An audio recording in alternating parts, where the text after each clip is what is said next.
পবিত্র আশুরা আজ নানা ঘটনায় হিজরি মহরমের দশম মাসের দশম দিনটি তাৎপর্যপূর্ণ। কারবালার প্রান্তরে শেষ নবী হজরত মোহাম্মদ সাল্লাল্লাহু আলাইহি ওয়াসাল্লামের দৌহিত্র হজরত হাসান ও হজরত হোসেন রাদিয়াল্লাহু আনহুর শাহাদাত বিশ্বব্যাপী মুসলমানদের কাছে শোকের দিন। পুরান ঢাকার হোসেনী দালাল ইমামবাড়া থেকে বের হয়েছে তাজিয়া মিছিল। শিয়া সম্প্রদায়ের বিপুল সংখ্যক মানুষ এতে অংশ নিয়েছেন। বিভিন্ন ধরনের নিশান, কারবালার সেই দুলদুল ঘোড়ার প্রতীকী নিয়ে মিছিলে অংশ নিয়েছেন শোকার্ত মানুষ। হাই হোসেন মাতমে কারবালার শহীদদের স্মরণ করছেন তারা। Azimpur new market science lab হয়ে জিগাতলা গিয়ে শেষ হবে তাজিয়া মিছিল। অপ্রীতিকর ঘটনা এড়াতে কয়েক স্তরের নিরাপত্তা ব্যবস্থা রেখেছে আইনশৃঙ্খলা বাহিনী।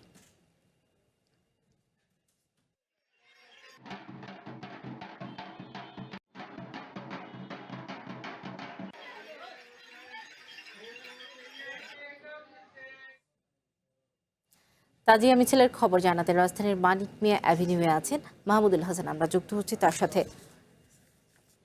মাহমুদুল, তাজিয়া মিছিল কখন শুরু হয়েছে? আপনার পিছনে আমি ইতিমধ্যে দেখতে পাচ্ছি মিছিল এসছে, তো নিরাপত্তা ব্যবস্থা নিয়ে, সার্বিক নিরাপত্তা ব্যবস্থা নিয়ে কি তথ্য আছে আপনার কাছে? বিস্তারিত জানাবেন।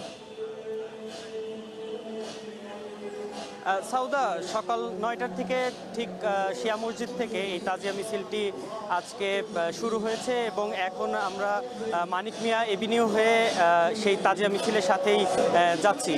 যে জিনিসটি আমি আপনাকে জানাতে চাই যে পবিত্র আশুরা এবং 10ই মহররম 61 হিজরির যেই সময়টিতে আসলে হযরত হোসেন রাদিয়াল্লাহু তাআলা আনহু-এর শাহাদত বরণকেও কেন্দ্র করে আসলে এই যে তাজিয়া মিছিলটি করা হয় এবং সেই শোকের মাতম করা হয় শিয়া সম্প্রদায়ের জনগণের মধ্যে।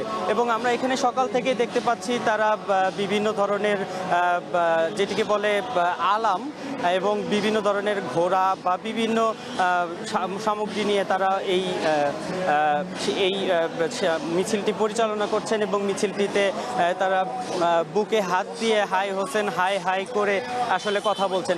এছাড়াও আসলে এইখানে বেশ কিছু আমরা মানুষের সাথে কথা বলে জেনেছি সারাটা দিন এখানে তাদের বিভিন্ন ধরনের কার্যক্রম থাকবে এবং তারা আসলে সকাল থেকে যেই মিছিল এবং মিছিলের পরবর্তী সময়ে খাবার বিতরণ থেকে শুরু করে দোয়া মাহফিল অনেক কিছুই আয়োজিত হবে। আমরা এখানে একটু একজনের সাথে কথা বলে জানবো যে আসলে তারা আসলে কিভাবে এই জিনিসটি পালন করে সেই বিষয়টি। তো শিয়া যেই সম্প্রদায়ের যেই তাজিয়া মিছিলের গুরুত্বটা কি সেই বিষয়ে আপনি বলুন। তাজিয়া মিছিল হচ্ছে জালেমের বিরুদ্ধে মজলুমের প্রতিবাদ। ইমাম হুসাইন আলাইহিস সালাম এই মদ্যপায়ী, লম্পট, নারীলোভী, জালেম ইয়াজিদের বিরুদ্ধে ওনার নানার দিনকে পুনঃপ্রতিষ্ঠা করার লক্ষ্যে উনি কিয়াম করেছিলেন। উনি বিদ্রোহের পতাকা উত্তোলন করেছিলেন এবং তিনি সামান্য সংখ্যক ওনার সঙ্গী সাথী মাত্র 72 জনা, আর বিপরীতে ইয়াজিদের বাহিনীতে লোক সংখ্যা ছিল 40,000-এর ঊর্ধ্বে। তারা চেয়েছিল আল্লাহ নবীর রেখে যাওয়া প্রকৃত দিন ইসলামকে মুছে দিতে এবং সেটা তারা মৃত্যু ঘটানোর চেষ্টা করেছিল, কিন্তু হোসাইন আলাইহিস সালাম নিজের জীবনের বিনিময়ে নিজের সর্বস্ব বিলিয়ে দিয়ে আল্লাহর নবীর রেখে যাওয়া দিন ইসলামকে পুনর্জীবিত করেন। আজকের কর্মসূচির আপনারা কি কর্মসূচি করবেন? আজকের কর্মসূচি হচ্ছে আমরা এই শোকের বার্তাটাকে মিছিলের মাধ্যমে, জুলুসের মাধ্যমে সারা বিশ্বের মুসলমান তথা মানবতাকামী মানুষের কাছে এই মেসেজ পৌঁছিয়ে দেব যে আজকের আমাদের এই মিছিলটা হচ্ছে জালেমের বিরুদ্ধে মজলুমের প্রতিবাদ। ইমাম হুসাইন হকের পথে ছিলেন, ইয়াজিদ বাতিলের পথে ছিলেন। ইয়াজিদ মিথ্যাবাদী, ইমাম হুসাইন সত্যবাদী। এই সত্যকে প্রতিষ্ঠিত করার জন্য উনি ওনার সর্বস্ব দিয়ে দিয়েছেন। আপনাকে একটা উদাহরণ দিলে আপনি বুঝতে পারবেন। বর্তমানে পৃথিবীতে 57টি মুসলিম কান্ট্রি রয়েছে, এর 56টি ইসরায়েল এবং আমেরিকার দাসত্ব করছে।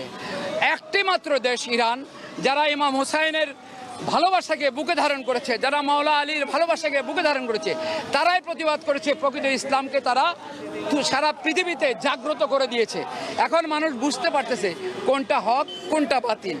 সুতরাং আমাদের এটা এই মেসেজটাই এখন সারা পৃথিবীতে যাবে। যেমনটি দেখছিলেন আসলে এখানে শিয়া সম্প্রদায়ের যে জনগোষ্ঠী আছে এবং তারা আসলে সকাল থেকেই তাদের যে তাজিয়া মিছিল তারা পালন করছেন এবং তাজিয়া মিছিলে বিভিন্ন ধরনের গজল এবং শোক যেই বার্তা বা বিভিন্ন শোক মিছিলের মাধ্যমে তারা এই কার্যক্রমটি পরিচালনা করছেন। আমরা সকাল থেকেই দেখতে পেয়েছি যে শিয়া মসজিদ প্রাঙ্গণে এই মোহাম্মদপুর এবং এই অঞ্চলের যেই শিয়া সম্প্রদায়ের লোক সম্প্রদায় ছিল তারা আসলে উপস্থিত হয়েছেন এবং তার পরবর্তীতে তারা আসলে একটি মিছিলের মাধ্যমে তারা এই জায়গাটিতে যাবেন এবং তারা ফার্ম গেট হয়ে এই মিছিলটি আসলে শেষ করবেন।